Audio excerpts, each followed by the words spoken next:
Hello guys, welcome back to another video. In this video we are going to discuss Supreme Court of India, which is specifically mentioned under Unit 6 of MPPSC Prelims Examination Syllabus. And we are going to discuss only those things which are important with respect to prelims examination. And by the way, if you guys are new to the channel, please make sure to subscribe. Now, beginning with our video, Supreme Court. Okay, so first thing first, when was it established? So it was established in the year 1950 and the date was 28 January. Okay, now how many judges are present, that is what is the strength of Supreme Court at current times. So currently there are 34 judges in the Supreme Court.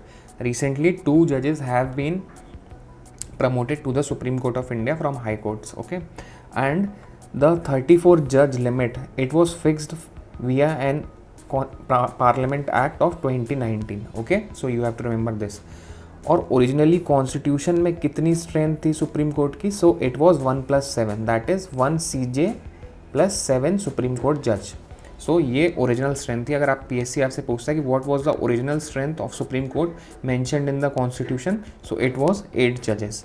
Now looking at the appointment of supreme court जजेस, so first things first, that Supreme Court judge or Chief Justice of India is appointed by President, is or are appointed by President. तो ये आपको याद रखना है कि supreme court में appointment president के थ्रू होती है. नाउ फॉर CJI मतलब चीफ जस्टिस ऑफ इंडिया के लिए क्या कंडीशन है? So he is appointed by president after the consultation with such जजेस ऑफ द सुप्रीम कोर्ट और high court as he may deem necessary. Okay, मतलब president appoint करता है CJI को आफ्टर कंसल्टेशन विथ सच जजेस of the supreme court और high court as he may deem necessary. मतलब president की जो मर्जी होगी उस हिसाब से वो कंसल्टेशन लेंगे and then he will appoint the chief justice of India.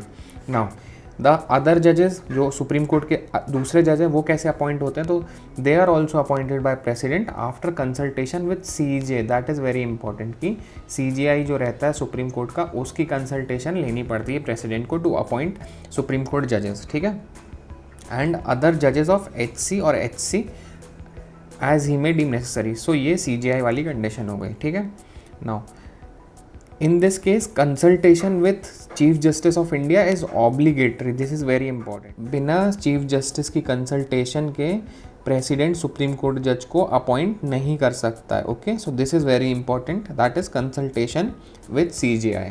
Consultation means consent of plurality of जजेस. ठीक है, इसी में अपन को कोलिजियम पढ़ना है. कोलिजियम क्या रहता है? It is a body of 4 senior जजेस ऑफ सुप्रीम कोर्ट. ठीक है, along with the chief justice of India.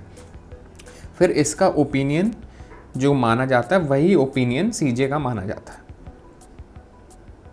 और अगर ये ओपिनियन नहीं फॉलो करा तो CJI जो ओपिनियन देगा गवर्नमेंट को, it will not be followed. Okay, so collegium ही एक तरीके से आप कह सकते हो जो कंसल्टेशन रिक्वायर्ड है वो देता है गवर्नमेंट को. Now there is one case which is important and we have to know about it. It is known as the second जज केस. ओके, सो ये क्या कहता है कि सीनियर मोस्ट जज should be appointed only as CJI. ठीक है, तो इसमें सेकेंड जज केस जो हुआ था उसमें सुप्रीम कोर्ट ने ये रूलिंग दी कि सीनियर मोस्ट जज of the supreme court should be appointed as CJI. यानी और कोई जो मतलब जूनियर जज है वो उसको आप CJI अपॉइंट नहीं कर सकते हो. पर 2 केस हो चुके हैं इंडियन हिस्ट्री में कि जब जूनियर जज को जूनियर जज सुपरसीड करके CJI बन गया. सो वन वॉज इन 1973 और उनका नाम था AN रे. ठीक है, AN Ray in 1973 and in 1977 it was MN Beg. So ये 2 जज हैं जो जूनियर होने के बावजूद भी सुप्रीम कोर्ट जज ऑफ जूनियर होने के बावजूद भी चीफ जस्टिस ऑफ इंडिया बन गए. Okay, now looking at the qualifications that are required to be a supreme court जज of India. So as such ये आर्टिकल 124 क्लॉज 2 में मेंशन है qualification. First thing first, that he should be a citizen of India. Second very important thing जो PSC आपको directly पूछ सकता है कि ही शुड बी अ जज of high court for 5 years और advocate of high court for 10 years. ये condition तो आपको याद रखनी है क्योंकि PSC डायरेक्टली पूछ सकता है.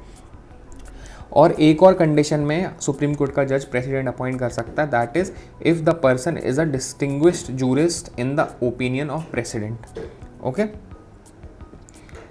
सो ये कंडीशन हो गई. So with this I am ending the part 1 of this video.